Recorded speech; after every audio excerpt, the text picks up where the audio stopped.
করব তেল পোয়া। তো তেল পোয়ার জন্য কি কি লেগেছে দেখো। ভিডিওটা অনেক বড় হবে বলে একদম রেডি করে তোমাদেরকে দেখাচ্ছি। এটাতে আছে চালের গুঁড়ো।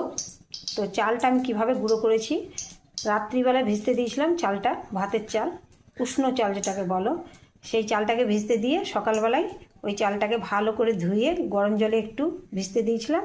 তারপর এটাকে পেস্ট করে এর মধ্যে একটু আটা আর আছে তোমার মৌরি, আদা বাটা, লঙ্কা বাটা, গোলমরিচ গুঁড়ো আর দিয়েছি চিনি, লবণ, সব দিয়ে একসাথে মেখে নিয়েছি। কিছুক্ষণের জন্য রাখলাম। এটা রাখার পর এদিকে কড়াইয়ে তেল চাপিয়েছি। এবার পোয়াগুলো করব।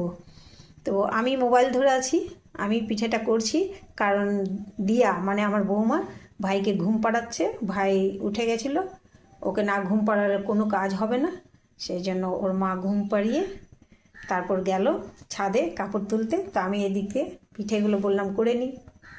তো তোমরা দেখতে থাকো আমার গুলাটা কেমন হয়েছে দেখে নাও। এই যে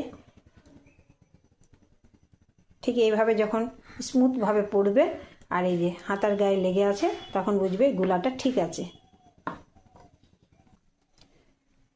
তেল গরম হয়ে গেছে, ভালো করে তেলটা গরম করে এবার আমি এটা দিয়ে দিলাম।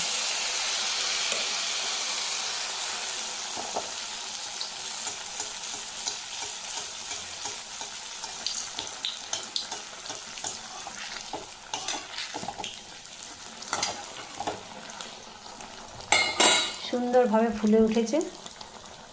আর আমি এটাকে ওঠানোর আগে ভালো করে তেলটাকে চেপে বের করে নিই, নাহলে আবার পেটের ক্ষতি হবে। সেই জন্য তেলটাকে ভালো করে চেপে বের করে তারপর এই যে একটা তৈরি করে রেখেছি এখানে, তেলটাকে চেপে বের করে। আর তোমাদেরকে দেখানোর জন্য এটা আরেকটা করে দেখালাম। কি সুন্দর গোল হয়ে ফুলে উঠেছে। তো তোমাদের কেমন লাগলো অবশ্যই কমেন্ট করে জানাতে ভুলবে না।